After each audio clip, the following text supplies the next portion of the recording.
Hello guys, இங்கே ஷாம்லா எல்லாருமே வந்துட்டு இங்கே ஐலியை திட்டிகிட்ருக்காங்க. ஐலி நான் எதுவும் பண்ணலை, என்கிட்ட இல்லை அப்படின்னு சொல்லிகிட்ருக்காங்க. அப்புறம் ஐலி எடுக்கலன்றதை புரிஞ்சுக்கிட்டு ஷாம்லா வந்து அழுதுட்ருக்காங்க. ஐயோ என் பொண்ணு கல்யாணம் நின்றுமோன்னு சொல்லிட்டு பதட்டப்பட்டு அழுதுட்ருக்காங்க. அப்போ கரெக்டாக வந்துட்டு இந்திராணியும் அவங்க சித்தியும் வராங்க. என்னாச்சு எல்லோரும் ஒரு மாதிரி இருக்கீங்க அப்படின்னு சொல்லி கேட்க, ஒன்றும் இல்லை, இங்கே தீப்புட்டு வந்துட்டு ஒரு சாரீ எடுத்துகிட்டு வந்தோம், அது காணோம் அப்படின்னு சொல்கிறாங்க. அப்படியா அப்படின்ற மாதிரி கேட்டுட்டு இருக்கிறாங்க. சரி எல்லோரும் ஏன் நகை போடாமல் இருக்கீங்க, நான் தான் என்கேஜ்மெண்ட் முடிஞ்சு எல்லாேருக்கும் கிஃப்ட் பண்ணலை, அந்த நகையை எல்லோரும் போடுங்க அப்படின்ற மாதிரி சொல்கிறாங்க.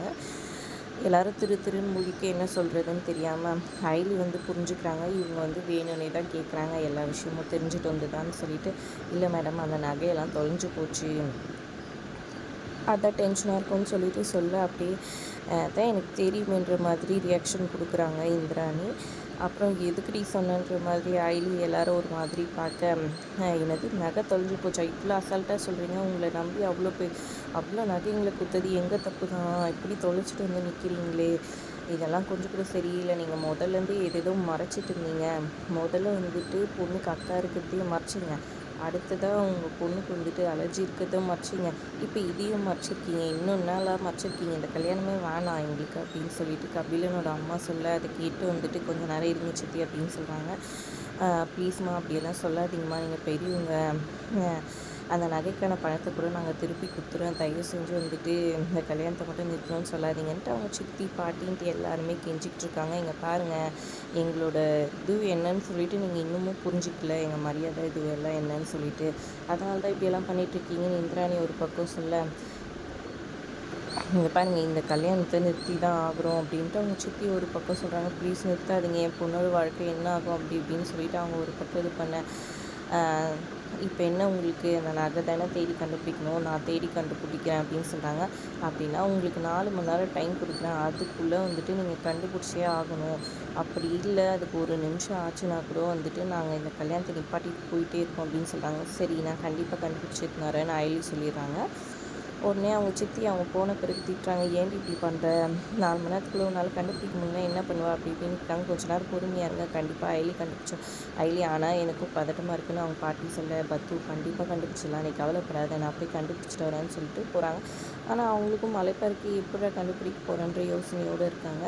இங்கே நீ இந்த தயக்கத்தோடலாம் இருக்காத, நீ ஒரு போலீஸ்காரி, அப்படி மனசில் வச்சுட்டு இந்த நகையை தேடி கண்டுபிடிக்க பாரு அப்படின்ற மாதிரி சொல்கிறாங்க. அதுக்கப்புறம் நீ அந்த கிளிப்பை வந்துட்டு யாரோ ஒருத்தர் யூஸ் பண்ணியிருக்காங்க, உங்கள் வீட்டில் இருக்கவங்க தான் யாரோ எடுத்திருக்காங்க, ஏன்னா பொட்டியோட சீக்ரெட் நம்பர் வந்து உங்கள் வீட்டு ஆளுங்களுக்கு மட்டும்தான் தெரியும், அப்போ அவங்க வீட்டில் இருக்கவங்க தான் யாரோ எடுத்திருக்காங்கன்னு சொல்கிறாங்க.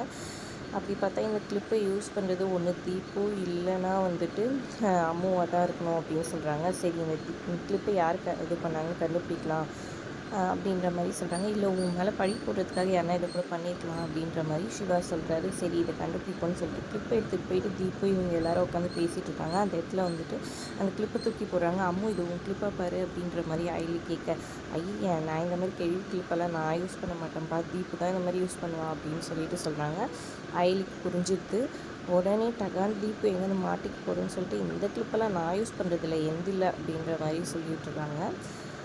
எப்படியும் ஒன்று கண்டுபிடிக்கணும்னு யோசிச்சுட்ருக்காங்க. ஒரு பக்கம் வந்துட்டு செல்லம்மா வந்து தனியாக கூட்டிகிட்டு போகிறாங்க. தீப்பு எங்கே வான்னு சொல்லிட்டு, நீ என்ன நகை எடுத்துருந்தா கொடுத்துறீன்னு சொல்கிறாங்க. என்னம்மா சொல்கிற அப்படின்னு சொல்லி கேட்க, நீ என்ன, ஆமாடி நான் தாண்டி எடுத்து அந்த ஐலி மேலே பழி போடுறதுக்காக பண்ணேன், ஆனால் வந்துட்டு அது ஒன்றுமே எனக்கு வேலைக்கு ஆகலை, இப்போ யாரும் எடுத்துட்டாங்கடி, நீ எடுத்துருக்கியாடி அப்படின்னு சொல்லி கேட்க, நான் எதுக்கு எடுக்க போகிறேன், நான்லாம் எடுக்கலவா அப்படின்ற மாதிரி சொல்லிடுறாங்க. இப்போ எங்கே போயிருக்கோம் அந்த நகன் டென்ஷனாக 2 பேர் பேசுகிறாங்க. இப்போ சிவாவும் ஐலியும் கேட்டுறாங்க. அப்போ எப்படியாவது உண்மையை வெளிக்கொண்டு வரணும்னு பிளானை போடுறாங்க ஐலி. அப்புறம் ஃபோனில் ஏதோ ஒரு போலீஸ்கார அங்கிள் கிட்டே பேசும்போது, அங்கிள் ஆமாம் அங்கிள் நீங்கள் வாங்க, நீங்கள் வந்தீங்கன்னா கைரேகையெல்லாம் எடுத்துடலாம், கண்டுபிடிச்சிடலாம் யார் எடுத்தாங்க நகைன்னு சொல்லிட்டு அப்படின்ற மாதிரி சொல்லிட்டு இருக்காங்க. அதை கேட்டவுடனே செல்லம்மா ரொம்பவே பயந்து போயிடுறாங்க. நேராக போய் தீபு கிட்ட வந்துட்டு இதை பற்றி பேசிகிட்டு இருக்காங்க. எனக்கு என்ன பயமாக இருக்குடி, ஏதோ கைரேகை இது பண்ணுறவங்கள வர சொன்னாரி, நம்ம மாட்டிக்குவோமோ அப்படின்னு சொல்லிட்டு பதட்டமாக சொல்லிகிட்ருக்குறாங்க. கரெக்டாக ஐலி வந்து முன்னாடி நிற்கிறாங்க. 2 பேரும் திருன்னு முழிச்சுக்கிட்டு பயந்துட்டுருக்காங்க. தீபு உண்மையெல்லாம் சொல்லுவாங்களா, அந்த நகையை வந்துட்டு மீட்டு எடுத்துகிட்டு வருவாங்களா ஐலின்றதை பொறுத்திருந்து பார்க்கலாம். வீடியோ பிடிச்சிருந்தா லைக் பண்ணிக்கோங்க. தேங்க்ஸ் ஃபார் வாட்சிங்.